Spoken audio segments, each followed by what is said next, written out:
los libros de Primera y Segunda de Samuel. En nuestras Biblias modernas, estos son dos libros separados, pero esa división es simplemente por la longitud del rollo.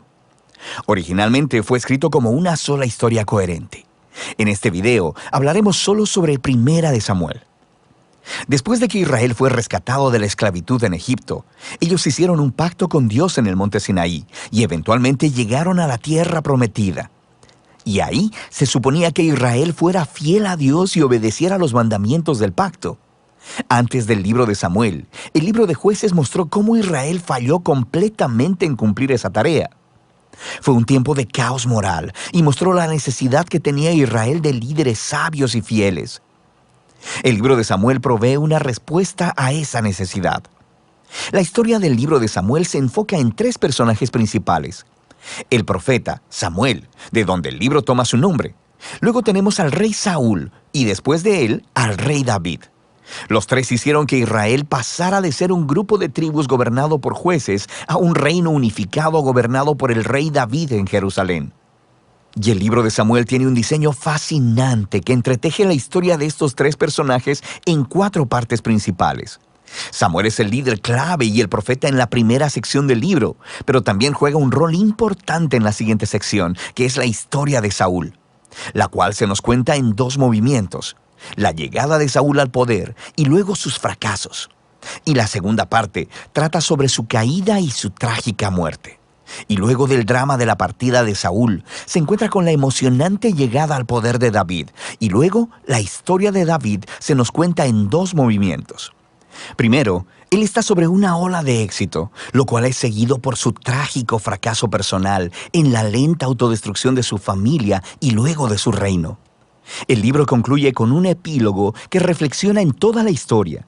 Profundicemos y veamos cómo se desarrolla. La primera parte continúa describiendo el caos del libro de Jueces, y se nos presenta una conmovedora historia acerca de una mujer llamada Ana, y ella se lamenta porque nunca ha sido capaz de tener hijos. Y por gracia de Dios, ella finalmente tiene un hijo llamado Samuel, y en su gozo canta un asombroso poema en el capítulo 2. Y el poema trata de cómo Dios se opone al orgulloso y exalta al humilde.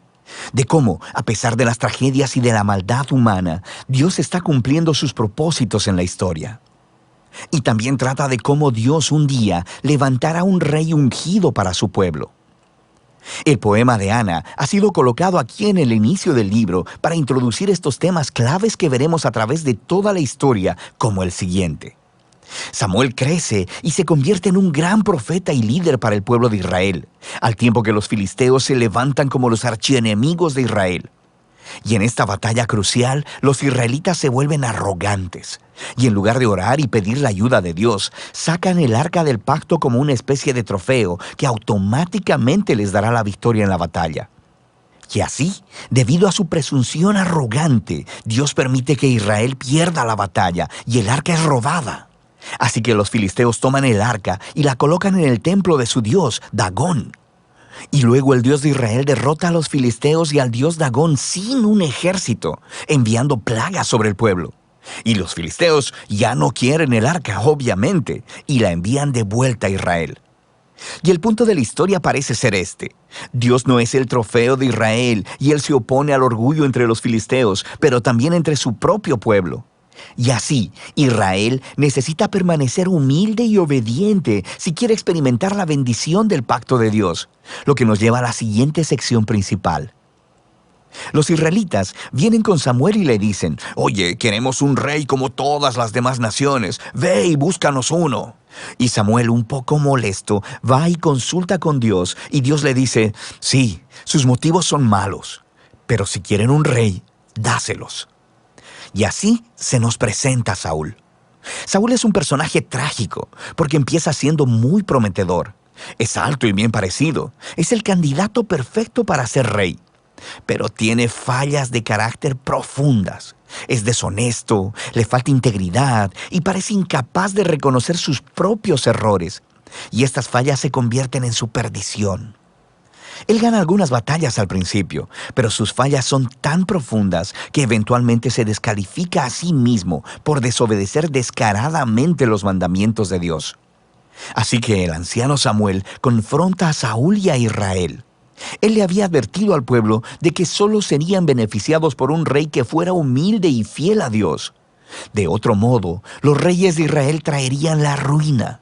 Así que le informa a Saúl que Dios levantará un nuevo rey para reemplazarlo. Y así comienza la caída de Saúl. Al mismo tiempo, Dios está trabajando detrás de escena para levantar a ese nuevo rey. Es un insignificante pastor joven llamado David. Es el candidato menos probable para ser rey. Pero la famosa historia de David y Goliat muestra que Dios no eligió a David por la posición de su familia, sino simplemente por su confianza radical y humilde en el Dios de Israel. De manera que esta historia encarna todos los temas del poema de Ana. Los orgullosos Saúl y Goliat son humillados, mientras que el humilde David es enaltecido. De aquí vemos a Saúl descender lentamente a la locura, mientras David llega al poder. David comienza a trabajar para Saúl como general, y está ganando todas las batallas, y también está ganando toda la fama. Y Saúl se pone celoso y empieza a perseguir a David, hostigándolo y tratando de asesinarlo. David no ha hecho nada malo, así que David simplemente huye y espera en el desierto. Y aquí vemos el verdadero carácter de David. Él tiene muchas oportunidades de matar a Saúl, pero no lo hace. Él simplemente confía que a pesar de la maldad de Saúl, Dios levantará un nuevo rey para su pueblo. Lo que también es interesante es que muchos de los poemas de David que encuentras en el libro de Salmos están ligados a este momento de su vida, y todos expresan la misma actitud de confianza. Y así que esta sección del libro termina con la espantosa muerte de Saúl después de perder una batalla con los filisteos. Primera de Samuel cuenta algunas de las historias más detalladas y bien narradas que encontrarás en la Biblia. Y los personajes Saúl y David son presentados de manera muy realista. Y el autor los está exponiendo como estudios de carácter para que puedas encontrarte a ti mismo en ellos. Así que en la historia de Saúl vemos una advertencia. Es crucial que reflexionemos en nuestras propias fallas de carácter y cómo nos dañan a nosotros y a los que nos rodean. Y con la ayuda de Dios necesitamos humillarnos a nosotros mismos y lidiar con nuestro lado oscuro para que la historia de Saúl no se convierta en la nuestra. David, por otro lado, se nos presenta como ejemplo de paciencia y confianza del tiempo de Dios en nuestras vidas. Él está huyendo en el desierto, siendo perseguido por Saúl. David tenía muchos motivos para pensar que Dios lo había abandonado, pero eso no es lo que él piensa. Así que la historia de David nos motiva a confiar en que, a pesar de la maldad humana, Dios está cumpliendo sus propósitos, oponerse al orgulloso y exaltar al humilde. Y de eso se trata Primera de Samuel.